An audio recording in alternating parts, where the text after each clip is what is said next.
I am your host, Papio Deck, and this is the BASF Follower Farmer Program. Of course, this is the second part of the conversation that we are having with Joseph, who is the CEO of Purko Development Trust. Karibu sana. You don't want to miss this. Very interesting. The Purko Development Trust is overseeing how much land? We are overseeing 2 parcels at the moment, registered in our name. Purko Sheep Ranch, 3,200 acres within the Narok region, the highlands. And then we also have another farm in Narosora. Narosora is, as I mentioned, 60 kilometers towards the Loita Forest, which is 2,300. These 2 farms, the other farm is holding purely livestock, the Saiwals and the Boran breeds. Well, this is quite a dry area that, I mean, crop production cannot, succeed unless you're doing irrigation, which we are yet to get to that level. Okay. So these are the 2 parcels that we are currently overseeing. That is quite some land, and we know how land is. We know how potent the land issue is in Kenya. Talk to me briefly about the challenges of this issue of land. Land is very emotive. Very emotive. One, population is increasing by the day.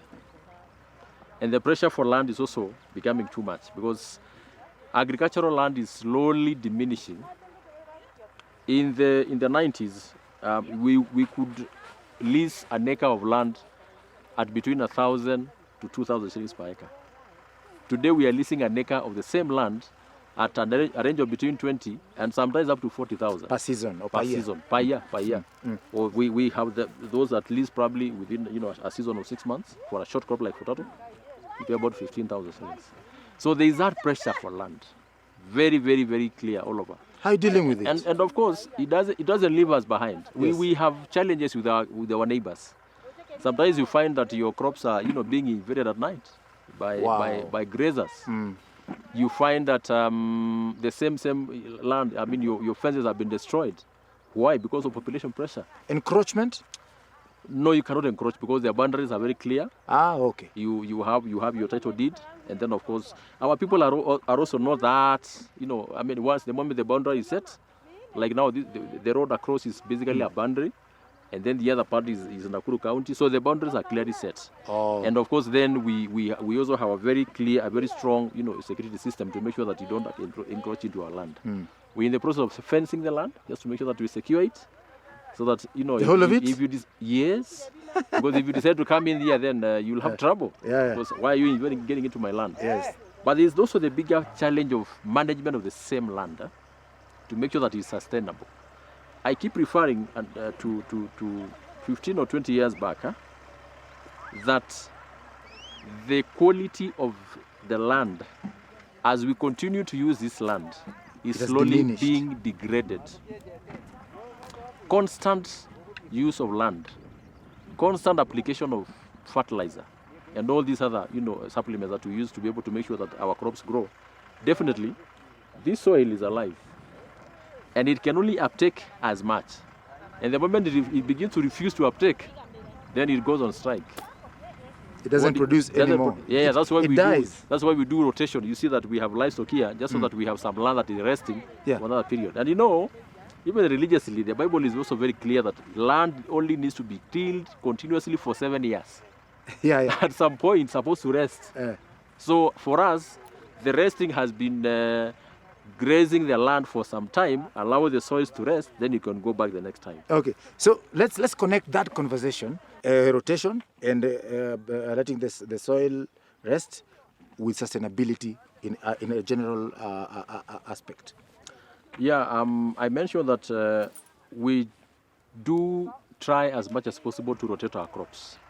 And for example, in the last year's crops, because we had several crops, we had 450 acres of barley, 480 acres of wheat, 300 acres of canola, 108 acres of potatoes, and a bit of carrots, about 30 acres or 20, peas, a smaller section, and a bigger section also under potato seed production. That was a venture that we were doing with a partner of 300 acres. Why do we do that? We do that so that we make sure that we also try and break the disease cycle within the soils. Today you do canola on this farm, tomorrow you do wheat on the other farm. That way, then you're able to ensure that your soil does not get, really so, so hard.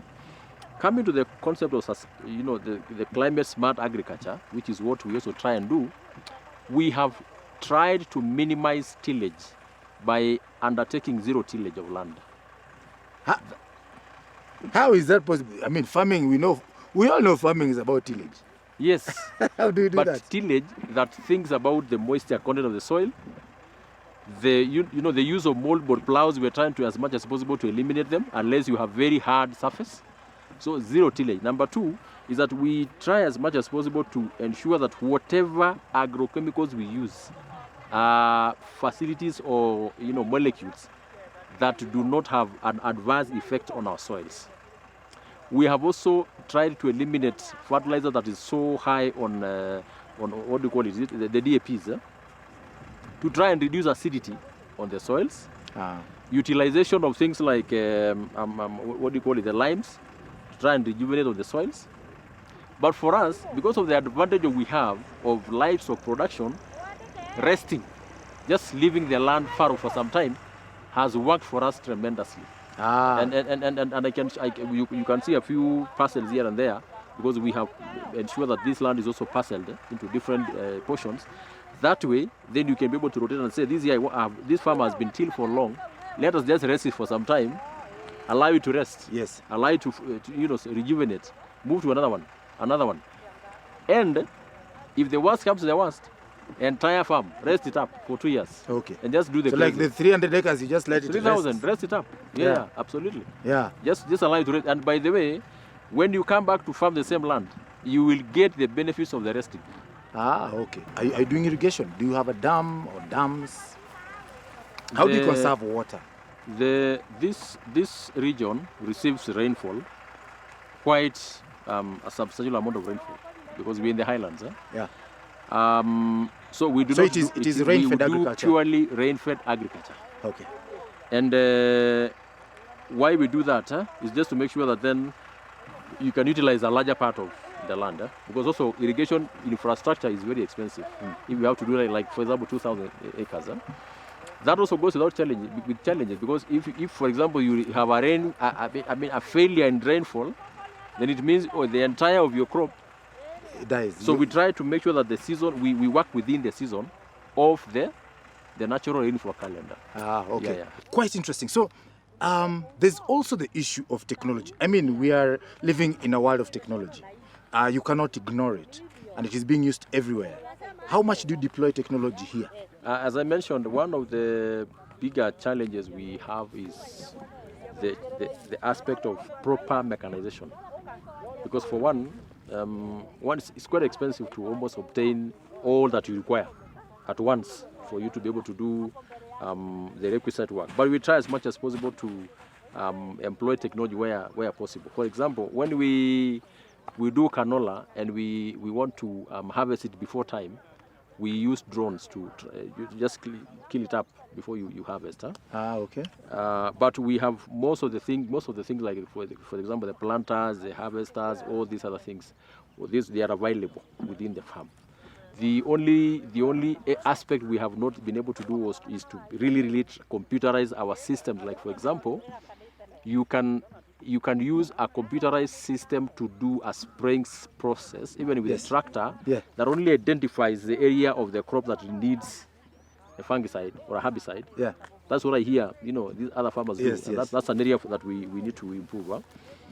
Because for barley, wheat, and the grains, let me say the grains, spraying is very, very important, just as for all these others. But now the selective application of this molecule is very, very important. Because you're basically doing spraying for everything. You're mixing up your insecticide, your whatever. Herbicide. But do you know what this crop requires?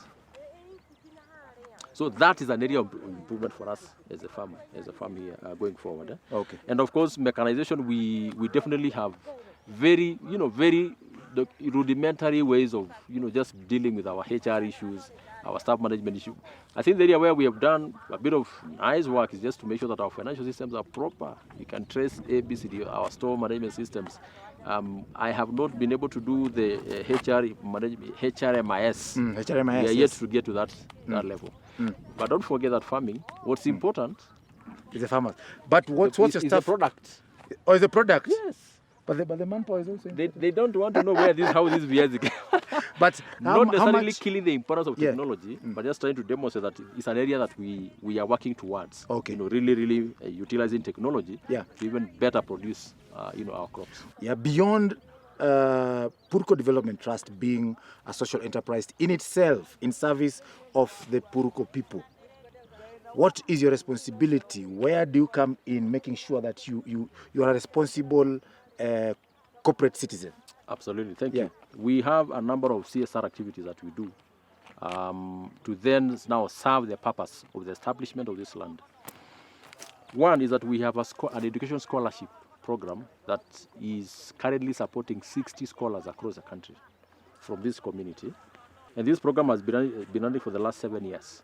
We have quite a number of guys that have graduated out of this program, benefiting from what we do here. In one of the years, in 2023, we gave out a bursary, although small, of almost 400 learners, just to also support once in a while. The neighboring school across here, Purko Secondary School, we, of course, jointly with the government, we have a secondary school that has been stuck for 20 years. It was established but never took off. We pumped in some money, and the school now has done its first KCSE exam. I don't know if it was last year or this year. Wow. Courtesy of this farm. There are a number of other ventures that are coming up just to make sure that we support our communities. But more importantly, through whatever labor that is required by the farm is done by the communities. As you can see now here, these are people that are paid a day's labor. I don't know how much they pay, 120 shillings per bag, just collecting per 50 kg bag, collecting the seed. Potato has such a manual labor in it. It's manual labor intensive. We have not yet gotten into the position of mechanizing, so that we plant with tractors, you weed with tractors. We are yet also just deliberately also a bit ensuring that these people also have work to do. So that's also a bigger part of what this community is benefiting from the farm. Okay. We hope you're learning as much as we do, and we also hope you're having fun as much as we do, because you know what? That is what the BASF Follow a Farmer East Africa program is all about. Now, join us for the third part in the next episode. You don't want to miss this. Karibu sana, and see you next time. BASF. We create chemistry.